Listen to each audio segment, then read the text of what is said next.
좋습니다. 제가 지금부터 이제 십자수를 뜨듯이 네. 뉴스를 이렇게 한 땀 한 땀 따 드리려고 하는데요. 제가 질문 하나를 좀 해드릴게요. 네. 자, 그동안 우리가 세계의 공장이다 그러면은 어디였죠? 그건 중국이라고 많이 생각하는 것 같아요. 그렇죠. 중국이죠. 근데 아까 말씀드린 대로 중국이랑 미국이 사이가 어떻습니까? 패권 경쟁이 엄청나죠. 안 좋잖아요. 네. 막 으르렁 하고 솔직히 네. 말하면 뭐 제가 이렇게 말해도 될지 모르겠지만 사실 바이든 대통령이 말은 점잖게 해도 그걸 풀어 말하면 시진핑 많이 컸네 사실 약간 이런 톤이거든요. 솔직히 말하면. 근데 또 중국은 그래 나 많이 컸거든. 약간 이런 식으로 서로 이제 고개를 빳빳이 들고 이제 긴장 관계가 사실 심했단 말이죠. 네네. 그러니까 어떤 일이 벌어지냐? 미국은 야 그럼 나 니네 물건 안 사? 그럼 또 중국이 아유 어떡하지? 이게 하는 게 아니라 나도 안 팔아? 약간 이런 식의 약간 긴장 관계. 자 근데 중국의 공장은 잔뜩 지어놨는데 거기 물건을 잘 안 사면 어떤 일이 벌어지겠어요? 당장 나 물건 필요한데 없죠. 부족해지죠. 지금 다이소 가서 막 사야 되는데 중국산 물건이 없어. 네. 부족해지니까 어떤 일이 벌어지냐? 물건 쟁탈전이 당연히 벌어지겠죠. 그러니까 자연스럽게 가격이 올라요. 네. 올라요. 그러니까 대표적으로 기억나는 게 지난해 11월에 요소수 대란 기억나시죠? 네. 그게 사실 중국에서 대부분 수입하던 건데 그게 좀 막히니까 우리나라에서 막 난리가 났던 거거든요. 그렇죠. 한동안 요소수가 정말 모든 전 국민이 그게 뭔지도 몰랐다가 저도. 난리가 났었죠. 네. 네. 근데 그 요소수만 있는 게 아니거든요. 그럼 요소수는 정말 극히 일부. 그러면은 사실 그 이후로 또 어떤 일이 벌어졌는지 지난 11월 뉴스를 좀 짧게 보고 와서 다시 전해드리겠습니다. 네.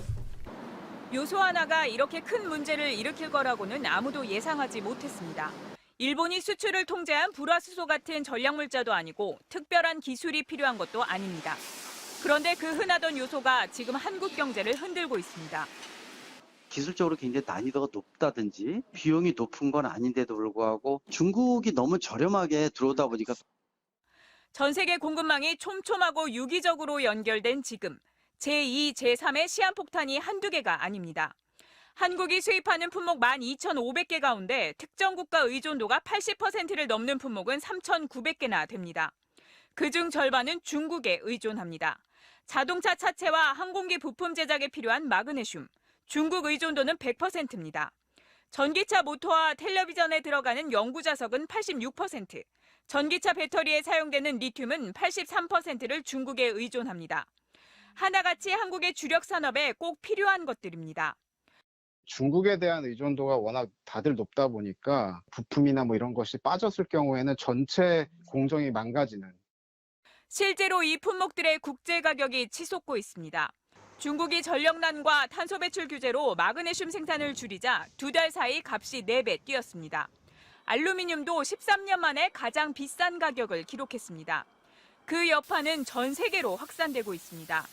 유럽은 요소수에 이어 마그네슘도 모자라 자동차 생산이 흔들리고 있고 미국은 반도체 부족으로 자동차 판매량이 10년 만에 최저치를 기록했습니다.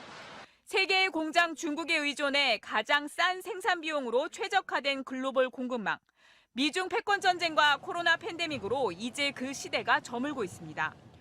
그러니까 교환의 이익이라는 게 있지 않습니까? 내가 잘할 수 있는 거를 집중해서 많이 생산하고 서로 이득을 보는 그게 이제 안 될 가능성도 많지는 않지만 있습니다. 정부는 이번 사태를 계기로 보조금을 줘서라도 국내에서 요소를 생산하는 방안을 검토하겠다고 밝혔습니다. 또 특정 국가 의존도가 높은 수입 품목을 전수조사하겠다고 밝혔습니다.